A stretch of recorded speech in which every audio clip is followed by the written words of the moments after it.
Happy New Year, folks. I'm Jake Davis, and you know what time it is. It's time to indulge in some award year favorites, year-end favorites, or New Year's favorites of the best of 2020. First off, I want to point out, if you hear weirdness in the background, my daughter got a keyboard for Christmas, and just been putting up with that.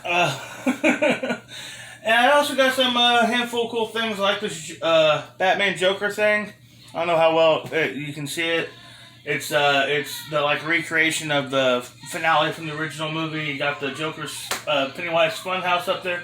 Got a few things, and my Stephen King fell over. Whole thing works like a goddamn domino effect here. If one thing falls, it all falls. Tumble and die. Alright. My daughter put her Pongo and Purdy up there, even though I had them somewhere else. Anyhow, yeah, I do this every year. I've done this every year since 1999. I started making it public in 2010, and I started posting these videos when I launched my YouTube channel in 2018. So, yeah, third year doing them, and look, let's just address the elephant in the room. I am sticking to purely theatrically released films. I do think that this is it. This is the death of cinema. I really do. In a way, you can say that it's been a long time coming. I read an article back in like 94 talking about eventually movies were going to price themselves out of existence. And you can even make an argument that it's just been a matter of time since the theatrical experience was no more ever since the launch of television. So yeah, it's a long time coming, especially with the coronavirus. I don't think any industry is going to be more profoundly and permanently affected than movie theaters. I mean, to quote a movie, Pandora don't go back in the box. He just come out. Anyhow, yeah. So I just decided to stick to this. Am I going to stick to that next year? Who knows? Who knows how things will be next year? This time last year we had freedom in America. That shit's gone. Anyhow, let's do this. My first category is Best Supporting Actor for 2020. Number 5, I'm saying Charlie Hunnam for The Gentleman. I loved him in this, but he's not really an actor I've ever really liked. I couldn't really get into Sons of Anarchy. I hated his performance in Pacific Rim. But he's always been an actor who always seems too self-aware, thinking about how he looks and how he sounds, now focusing on the character, focusing more on if he looks cool, that kind of thing. But that wasn't the case in this. You see him playing the character and the cool just comes through. And this is a movie with a solid cast. I mean, Michelle Dockery, Matthew McConaughey, Hugh Grant, and maybe the best performance of his career. Colin Farrell's great as always. And really, the standout of this film is Charlie Hunnam, showing me something I didn't know he was capable of, and I absolutely love his monologue, his speech, talking with the bit when he goes about talking how a dignified gentleman gets fucked up. I love that scene. Yeah, number 4 is going to be Stephen McCaddy for Come to Daddy. Stephen McCaddy's, veteran actor. He's been at this shit for decades. Never, in my opinion, never from what I've seen has ever gotten a role of some significant screen time. And I meant to hold this for my video, my Dundee, because no one wins a Dundee on their own. No significant screen time, or not enough. He was great as Hollis Mason in Watchmen. He was terrific in his the opening sequence of A History of Violence. And he was good in 300. But in this movie, Come to Daddy, which is, he plays a abusive, drunkard, braggart who's spending time with his son, who hasn't seen in decades, since he was a newborn. McCaddy's really good in this, very intimidating, and the only reason he's not higher up on the list is because he only got like 20 minutes of screen time. Number 3, I'm saying Kevin James for Becky. Surprised myself too. I've always liked Kevin James. I thought he was funny. I mean, there's nothing really original. You say I always heard people say he steals his act from other performers. But if you're gonna rip somebody off, you can do worse than Jackie Gleason and Chris Farley. But in this role, he played. And I also say, even though I was dragged to see Paul Blart back in the day, I was instantly enamored with that movie. Thought it was great. I've always loved it. It's the only Die Hard parody that really works, and it's solely because of his performance. He's great in Paul Blart. But in this, he plays an escaped from prison neo-Nazi who breaks into this family's house because there's a MacGuffin in the basement. But unbeknownst to him, the family's prepubescent daughter is kind of a potential future serial killer, and she goes ape wild on these motherfuckers. I mean, when it first came out, I compared it to Darkest Hours, Desperate Hours, but if the little boy who causes all the, throws a kink in the arm, God damn it, fucks up the gears of the villain's plan, it's Rhoda Penmark from The Bad Seed. Another way to explain this to more modern audiences is if Kevin McAllister in Home Alone just straight up killed those motherfuckers, you know what I mean?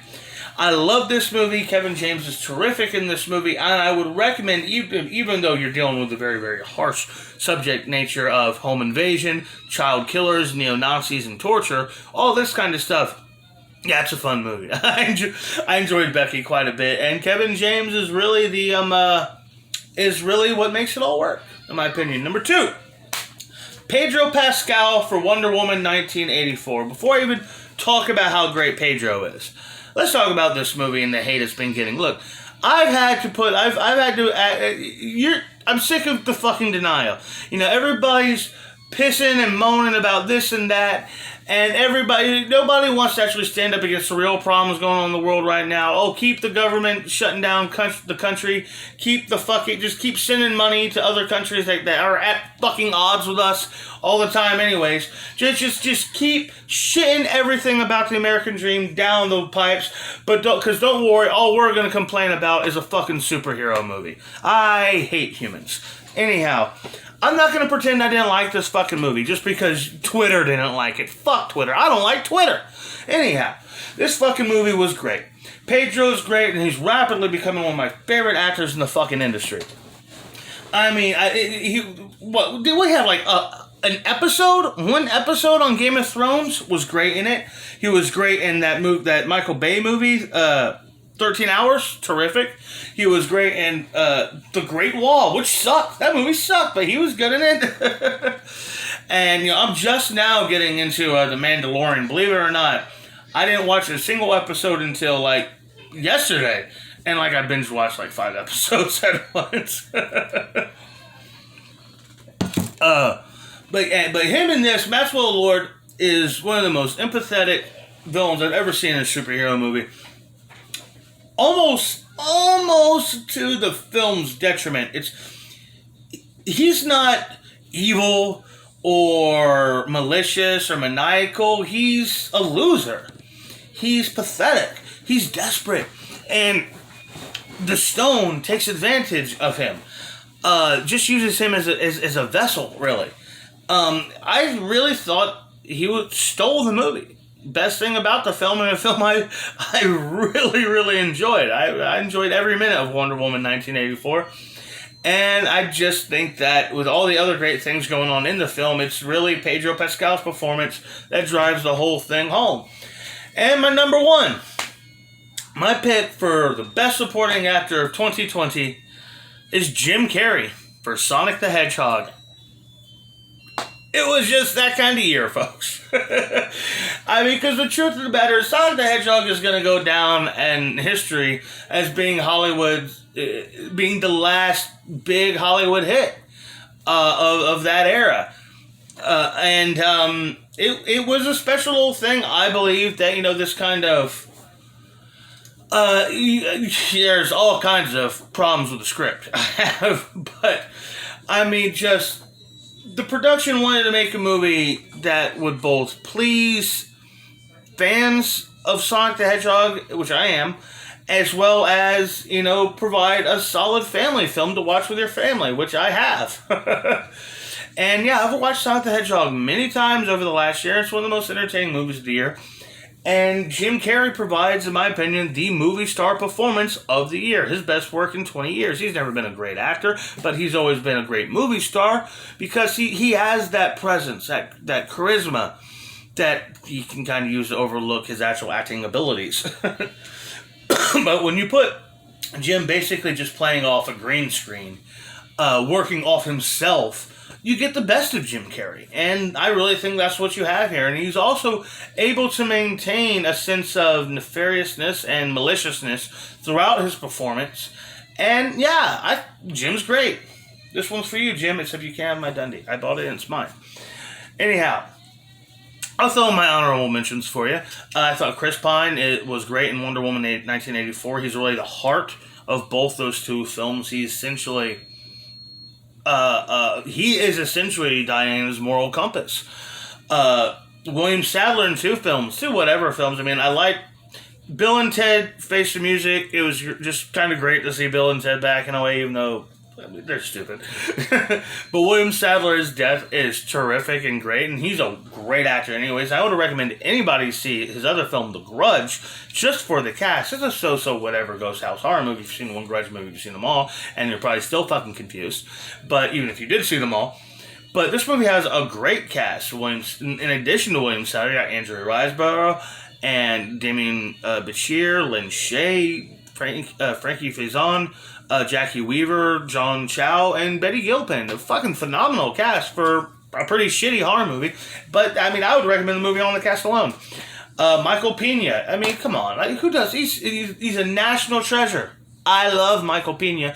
And even though everyone else hated Fantasy Island, I enjoyed it for its stupidness.